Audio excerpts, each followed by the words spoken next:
નમસ્કાર મિત્રો, ફરીવાર આપની સમક્ષ હું આવી ગયો છું આયુષ સરવૈયા. ક્યાંક ને ક્યાંક દિવસે વધતી જતી ઘટનાઓ યુવાનો સાથે એ વિષય ઉપર ચર્ચા કરવી છે. આજનો યુવાન એવો બની ગયો છે કે એ નિષ્ફળ થયા પછી ઉઠી નથી શકતો. કોઈ બી વસ્તુ હોય, કોઈ પણ એની નિજી લાઈફમાં હોય, કોઈ પણ સિચ્યુએશન એની હારે એવી ક્રિએટ થઈ હોય, એ વસ્તુને લઈને એ ઉભરી નથી શકતો, એમાંથી બહાર નથી આવી શકતો. તો આજે હું તમારી સમક્ષ એ વસ્તુને ક્લિયર કરવા માટે આવ્યો છું. મારે એ દ્રષ્ટિકોણથી જોવાનું છે આજે કે યુવા વર્ગ કઈ રીતના ચિંતિત છે, ડિપ્રેશનમાં છે, ટેન્શનમાં છે. ક્યાંક ને ક્યાંક જોવામાં આવતી આ બધી વસ્તુઓ દિવસે ને દિવસે વધતી જાય છે. દિવસે ને દિવસે આમાં વધારો થતો જણાવી રહ્યો છે. પણ આ જ વસ્તુને આપણે ઘટાડવાની છે, કારણ કે યુવાન વર્ગને આ વસ્તુઓ સમજાવવી એ ખૂબ જ અગત્યનો એક ફાળો પણ વધી ગયો છે.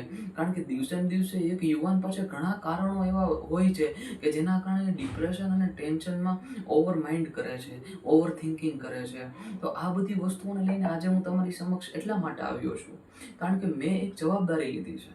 એ જવાબદારી એ છે કે મારે યુવાન વર્ગને ચિંતિત કરવો છે, યુવાન વર્ગને ચિંતા મુક્ત કરવો છે, યુવાન વર્ગ સારું ચિંતન કરતો થાય, યુવાન વર્ગ સારું એક યુક્ત ચિંતા વગરનો એક યુવાન થઈ શકે. મારે એ એક વસ્તુને અડગ રીતે આજના સમયમાં યુવાનોને દર્શાવવી છે. યુવાન જે છે એ એક એવો હોવો જોઈએ કે જેવી રીતે માટીની ખુશ્બુ આવે છે તે બધાય લોકોને ગમે છે, એ જ રીતના યુવાન પણ એવો હોવો જોઈએ કે તે બધા લોકોને ગમવો જોઈએ. તો એક પ્રતિષ્ઠિવાન યુવાન બનવા માટે, એક સારા વિચારવાળો યુવાન બનવા માટે આપણે શું કરી શકીએ છીએ, આપણે શું કરવું જોઈએ, ક્યાંક ને ક્યાંક આપણે એ વસ્તુ પર ફોકસ કરવાનું છે આજે. હવે હું તમને એ રીતના આજે સમજાવવા માંગુ છું કે જીવનમાં પડકાર આવશે, ટેન્શન આવશે અને ડિપ્રેશન આવશે. આ ત્રણેય વસ્તુ આવશે. હવે ત્રણેય વસ્તુઓમાં આપણે શું કરવાનું છે, એ ત્રણેય વસ્તુઓમાં કેમ આપણે સારું આપી શકીએ, એ ત્રણેય વસ્તુઓમાં આપણે કેમ સારી રીતના એને ફિલઅપ કરી શકીએ, એ બધી જવાબદારીઓ એક યુવાનની બને છે. આજે જે મારો ટોપિક છે એ એને રિલેટેડ જ છે કે યુવાન એક નિષ્ફળ થાય છે, યુવાન કોઈ પણ ફિલ્ડમાં નિષ્ફળ થાય છે ત્યાંથી એ શું કરી શકે, એ કેમ સારું કરી શકે, એ કેમ સારી એક એની છબી સારી એક બનાવી શકે, એ વિષય ઉપર આજે આપણે ચર્ચા કરવાની છે. તો ક્યાંક ને ક્યાંક જોવામાં આવતી દિવસે ને દિવસે વધતી જતી ઘટનામાંથી એક ઘટના એ છે કે યુવાન નિષ્ફળ થાય છે તો યુવાન એમાંથી બહાર નથી આવી શકતો. યુવાન એ વસ્તુઓને વિચારે છે કે હું આમાં કેમ નિષ્ફળ થયો, હું આમાં સારું કરી શકવાનો હતો પણ મેં સારું ન કર્યું. તો એ જ થિંકિંગને આપણે એ રીતના વિચારવાની છે આજે કે જે વસ્તુને આપણે સાકાર કરવી હતી એમાં આપણને નિષ્ફળતા મળે છે તો આપણે જે સારું કરીએ છીએ એને આપણે ઓર ગતિશીલ કરવાનું છે, ઓર એમાં સારી રીતે આપણે વિચારવાનું છે, એમાં ઓર આપણે સારું કરી શકીએ એવું એક નિર્ધારિત ટાર્ગેટ કરીને ટાર્ગેટને આપણે અચીવ કરવાનું છે, જેને આપણે સક્સેસ પણ ગણી શકીએ છીએ. આજનો યુવાન એ કાલના ભવિષ્યની સાથે સાથે એ ભવિષ્ય એ પણ છે કે કેમ સારું કરી શકે છે. એટલે ક્યાંક ને ક્યાંક યુવા વર્ગમાં જે જણાતો આ મેઇન ટોપિક છે કે યુવાન એકવાર નિષ્ફળ થાય પછી તે તેમાંથી બહાર નથી આવી શકતો. તે તેમાંથી સારું કરી શકે છે ઘણું બધું, પણ એ એક વસ્તુને છોડી નથી શકતો જેના કારણે બીજી વસ્તુ કરી નથી શકતો. તો જે પાસ્ટમાં જે કઈ ઘટના આપણી આ ઘટિત થઈ છે, ચાહે ફ્યુચરને લઈને, ચાહે નિજી એના કોઈ પણ એવા સંબંધો હતા જે સંબંધોના કારણે એ કોઈ બી એવી વસ્તુ એની હારે ઘટના ઘટિત થઈ છે તો એ વસ્તુઓને એ ભૂલી શકે છે. કારણ કે લાઈફમાં આગળ વધવું છે, કારકિર્દી એક સારી બનાવવી છે, ફ્યુચરમાં કંઈક કરવું છે, ફ્યુચરમાં કંઈક નવું કરવું છે, ફ્યુચરમાં કંઈક બેટર કરવું છે. તો એની માટે જરૂરી એ છે કે આપણે નવા વિચારો સાથે, નવું એક પોઝિટિવ થિંકિંગ સાથે હર એક યુવાન એ કંઈક સારું કરવાની ધારણા ધારે, કંઈક સારું કરી શકવાની હિંમત ધરાવે. ક્યાંક ને ક્યાંક આ સમયમાં, આ સિચ્યુએશનમાં યુવાન એવું વિચારતો થઈ ગયો છે કે હું એક વસ્તુમાં હારી ગયો તો પછી મારાથી બીજી વસ્તુ નહીં થાય, હું બીજી વસ્તુને સક્સેસ નહીં કરી શકું, મારાથી એ વસ્તુઓ નહીં થઈ શકે. પણ નહીં, એ વસ્તુને આપણે સાકાર કરવાની છે.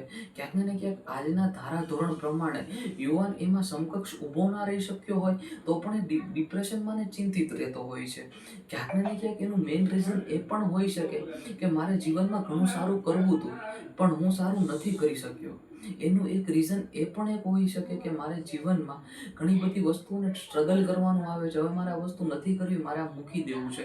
પણ એવું વિચાર્યા વગર એક પોઝિટિવ થોટ સાથે, એક પોઝિટિવ થિંકિંગ સાથે એ એમાં આગળ વધશે ને તો અચૂક રીતે એ કંઈક ને કંઈક એ જીવનમાં અચીવથી એનો ગોલ જે છે ને એને અચીવ કરીને રહેશે. એટલે જે વસ્તુઓને આપણે સમકક્ષ બનાવવાની છે, જે વસ્તુ સુધી આપણે પહોંચવાનું છે, જે વસ્તુઓને આપણે સાકાર કરવાની છે, જે વસ્તુઓને આપણે થિંક કરીએ છીએ, એ વસ્તુઓને આપણે પોઝિટિવમાં તબદીલ કરવાની છે, તો આ બધી વસ્તુઓને લઈને વાર લાગશે, અચૂક રીતના એમાં ટાઈમ લાગશે, આપણે નિષ્ફળ પણ જશું, 1 વાર 2 વાર 3 વાર 4 વાર, ઘણી વાર આપણે નિષ્ફળ થતા હોઈએ, ઉપર નિષ્ફળ થવાના છીએ, પણ આપણે એમાં નાસીપાસ ન થવું જોઈએ. આપણે એ કામના વર્કમાં એ રીતના ધ્યાન આપવું જોઈએ. કદાચ આપણે અવારનવાર એક વસ્તુઓમાં નિષ્ફળ થઈએ છીએ તો એ વસ્તુઓ એ નથી સાબિત કરતી કે માણસનું વર્ક એમાં કેવું હતું, માણસ એમાં કેવું આપે છે, માણસની એની પ્રત્યે જવાબદારીઓ કેવી હતી, માણસે એને કઈ રીતે વસ્તુઓને અચીવ કરવાની એક ધારણા ધારી છે. તો ક્યાંક ને ક્યાંક આ વસ્તુઓને લઈને યુવાન વર્ગ આજે સજાગ થાય, યુવાન વર્ગ એ સારું કરે, યુવાન વર્ગ એમાં બેટર કરે, એ વસ્તુ સાથે આપણે એ વસ્તુઓને અચૂક રીતે જોવાની છે. કારણ કે ક્યાંક ને ક્યાંક આ વસ્તુ દિવસે ને દિવસે યુવાન વર્ગમાં બહુ જોવામાં આવે છે કે નાસીપાસ થયેલો યુવાન ક્યાંય ચાલે નહીં, પણ આપણે એ પરિભાષાને ખોટી સાબિત કરવાની છે. આપણે કોઈ પણ વસ્તુઓમાં નાસીપાસ થયા છીએ તો એ વસ્તુઓમાંથી આપણે સારું શીખવાનું છે, આપણે એ વસ્તુઓમાંથી સારું અચીવ કરવાનું છે, આપણે એ વસ્તુઓને એ રીતે જોવાની છે કે મારાથી આ વસ્તુ થઈ શકે છે, હું આ વસ્તુને ઓર સારી કરી શકું છું, હું આ વસ્તુને ઓર સારી ડેવલપમેન્ટ કરી શકું છું. એવું એક માઇન્ડસેટ, એવું એક પ્રણાલિકા, માઇન્ડસેટ સાથે આપણે આગળ વધવાનું છે. આપણે વસ્તુઓને અચીવ કરવાની છે કે જે બીજા બધાએ કરી છે, પણ આપણે કંઈક યુનિક આપવાનું છે, આપણે કંઈક સારું આપવાનું છે. આપણે જે વસ્તુઓને બેટર કરવા માંગીએ છીએ એ વસ્તુઓમાં બેટરમાંથી બેટર કરી શકીએ એવી આપણી થિંકિંગ હોવી જોઈએ. યુવાન વર્ગ છીએ તો યુવાન વર્ગને હંમેશા ઘણી બધી ટિપ્સ હું મારા વિડીયો થ્રુ આપવાનો જ છું કે આવી રીતના આ વસ્તુને આ રીતે કરાય, આ વસ્તુને આપણે આ રીતના કરી શકીએ. તો ક્યાંક ને ક્યાંક યુવા વર્ગના વસ્તુઓને સજાગ થવાની ખૂબ જ જરૂર બની છે. કારણ કે જીવન જીવવાના સ્ત્રોત એ વસ્તુ સૂચવે છે કે યુવા વર્ગને દિવસે ને દિવસે શું કરવું જોઈએ, યુવા વર્ગ દિવસે ને દિવસે કેમ સારું એક બોન્ડ ક્રિએટ કરી શકે એની લાઈફ સાથે, એના લાઈફના ડિસિઝન સાથે, એના લાઈફના કરિયર સાથે. ક્યાંક ને ક્યાંક આ બધી વસ્તુઓનો આજના યુવાનોમાં અભાવ જોવા મળે છે. તો એ અભાવને આપણે પૂરો કરવાનો છે, એ અભાવને, એ માઇન્ડસેટને આપણે ક્યાંક ને ક્યાંક એક પોઝિટિવ થિંકિંગ સાથે જોવાનું છે.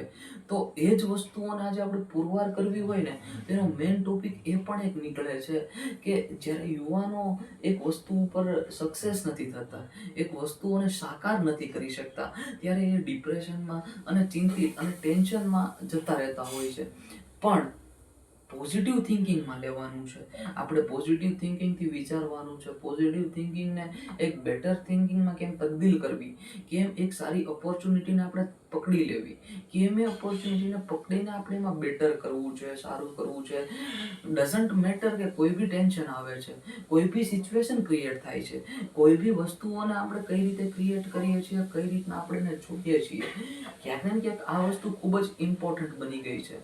જીવન જીવીએ છીએ તો જીવી જાણવાનું હોય છે. કારણ કે દિવસે ને દિવસે જે વસ્તુઓને આપણે સમજતા હોઈએ છીએ, જે વસ્તુઓમાં કંઈક સારું કરવા માંગીએ છીએ, એમાં નિષ્ફળતા પણ આપણને મળે છે, પણ આપણે એમાં હતાશ થવાનું નથી. આપણે એમાં બેટર સારું કરીએ એવી એક આશા સાથે ફરીવાર એક રીતે, જે રીતે સૂર્ય ઉગે છે પહેલું કિરણ જે રીતના આમ જળજળ ઉઠીને જેવો એમાંથી આમ ઉજાસ નીકળે છે, એ રીતના યુવાન વર્ગને પણ એ રીતે તબદીલ થવાનું છે.